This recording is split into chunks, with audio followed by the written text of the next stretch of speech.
প্রত্যেক সকালেই আপনি আমি ছুটছি, প্রথমে অফিস, তারপর আবার ওভারটাইম, শুধুমাত্র একটা স্বপ্ন বাস্তবায়নের জন্য। হয়তো একদিন মধ্যবিত্ত থেকে হয়ে উঠবো উচ্চবিলাসিতা সম্পন্ন কোনো বড় লোক, কিন্তু বছর ঘুরে বারে শুধু পরিশ্রম, খরচ আর টেনশন, অর্থনৈতিক স্টেটাসে কোনো পরিবর্তন আসে না। কারণটা হলো এমন এক অন্যায্য ট্যাক্স ব্যবস্থা যা মধ্যবিত্তের গলায় পাড়া দিয়ে ধনীকে করছে আরো ধনী। Welcome to Bangladeshi tax trap. আজকের ভিডিওতে আমি এক্সপ্লেইন করব কিভাবে এই মিডল ক্লাসকে বারবার ফাঁসানো হচ্ছে, কারা এবং কিভাবে কর ফাঁকি দিচ্ছে, আর এর থেকে বাঁচার উপায় কি।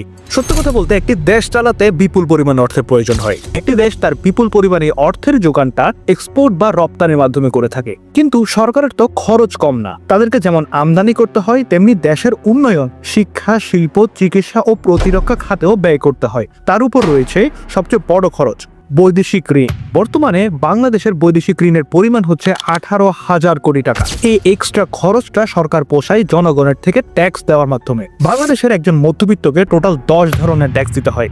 মাসের বেতন ঢুকতেই তো কাটা হয় উৎসে কর।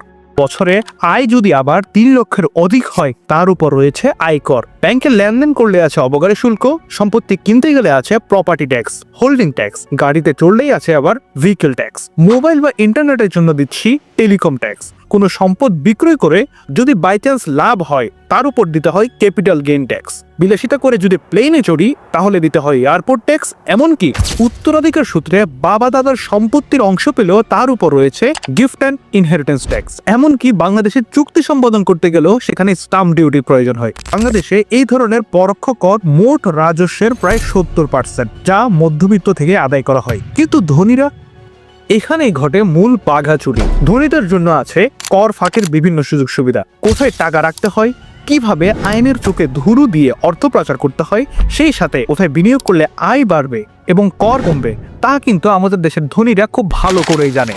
বড় বড় প্রতিষ্ঠানগুলো তাদের হিসাব রক্ষকদের ঘুষ দিয়ে তাদের বাৎসরিক ব্যালেন্স শিটে বিপুল কারচুপি ঘটায়। নিয়ম অনুসারে আয় যদি বেশি হয়, তাহলে ট্যাক্সও বেশি হবে। তাই তারা এমন কিছু ব্যয় ইনক্লুড করে যা আসলে প্রতিষ্ঠানে কখনো ঘটেনি। তারপর আসে ট্রান্সফার প্রাইসিং।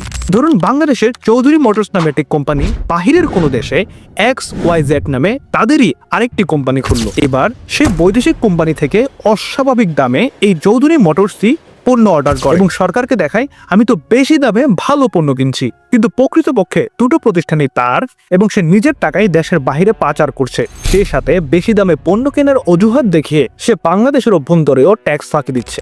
এই সকল বড় বড় প্রতিষ্ঠানগুলো কিন্তু আবার শেয়ার বাজারকে ম্যানিপুলেট করে, জনগণকে লাভ দেখিয়ে প্রচুর শেয়ার বিক্রি করে। কিন্তু যখন ট্যাক্স দেওয়ার সময় আসে, তখনই ক্রমান্বয়ে লস দেখায়। একটি তথ্য অনুসারে বাংলাদেশ থেকে প্রতি বছর প্রায় 80,000 কোটি টাকা পাচার হচ্ছে। এই পাচারকৃত টাকাটা কিন্তু আমার আপনার দেওয়া ট্যাক্সের টাকা। এই সকল কারণগুলোর জন্যই দেশের রিজার্ভে টান পড়ে। এছাড়া তো সরকারি দুর্নীতি আছে। বড় বড় মেগা প্রজেক্টের আড়ালে কোটি কোটি টাকা হাতিয়ে নেওয়া হয়। সকলের তো মনেই আছে নিশ্চয়ই সে 2019 সালের আলোচিত রূপপুর পারমাণবিক বিদ্যুৎ কেন্দ্রের বালিশ চুরির কথা। এক একটা 200-300 টাকা বালিশের দাম দেখানো হয়েছিল 6 থেকে 7,000 টাকা। এভাবে না জানি কত শত হাজার কোটি টাকার গভর্নমেন্ট স্ক্যাম প্রতিনিয়ত হচ্ছে। যে টাকা মধ্যবিত্তের গলায় পাড়া দিয়ে নেওয়া হয়েছিল, সে টাকার আসলে কতটুকু কাজে লাগছে আর কতটা পাচার হচ্ছে, তার উত্তর কিন্তু অজানা।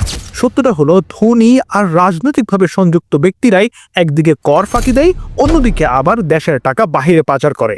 তাহলে এর রোধের উপায় কি? মধ্যবিত্ত কি আজীবন এভাবে কষ্টেই থাকবে?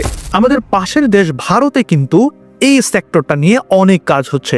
প্রথমত তারা ভ্যাটের জায়গায় ইন্ট্রোডিউস করেছে GST সিস্টেম। সহজ কথায়, ভ্যাট সিস্টেমে বিদেশ থেকে যদি গম ক্রয় করা হয়, তার উপর লাগে আমদানি শুল্ক, ফ্যাক্টরিতে প্রসেস করা হলে আবার ট্যাক্স, প্যাকেজিং এর জন্য আবার ট্যাক্স। এভাবে একটা ছোট্ট জিনিসের দাম কিন্তু ক্রমান্বয়ে বাড়তে থাকে। কিন্তু এই সমস্যাটা GST সিস্টেমে নেই।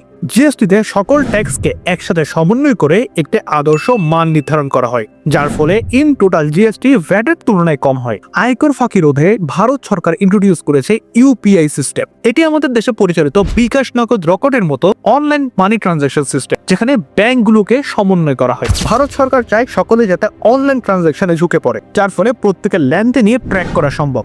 আমাদের দেশে এর থেকেও এফেক্টিভ কাজ করা যায়, যা বর্তমানে আমেরিকা, মালয়েশিয়া এবং সিঙ্গাপুরের মতো দেশগুলোতে প্রচলিত।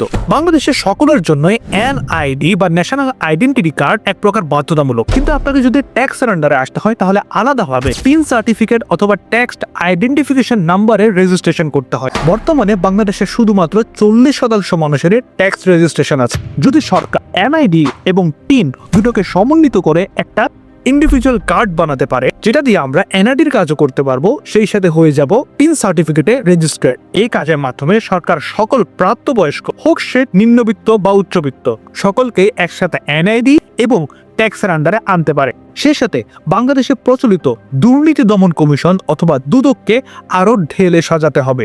দুদকের পটেনশিয়াল এত বেশি যা আপনি আমি হয়তো ভাবতেও পারবো না। বর্তমানে যে পরিমাণ অর্থ পাচার হচ্ছে তা রোধ যেমন জরুরি, ঠিক তেমনি পাচার হওয়া অর্থ ফেরত আনাও জরুরি। কর ব্যবস্থা একটি দেশের ইকোনমির সাথে জড়িত এবং দেশের জন্য অপরিহার্য, তবে তা যেন হয় সুষ্ঠু। দেশের মধ্যবিত্ত থেকে আদায় করা এই অর্থ যেন তেনভাবে লুণ্ঠিত না হয় এবং এই কর ব্যবস্থায় যেন না থাকে উচ্চবিত্ত মধ্যবিত্তের মধ্যে কোনো অসমন্বয়। ভিডিওটি ভালো লেগে থাকলে অবশ্যই শেয়ার এন্ড সাবস্ক্রাইব এবং আপনার মূল্যবান মতামত কিন্তু কমেন্টে জানাবেন। আল্লাহ হাফেজ।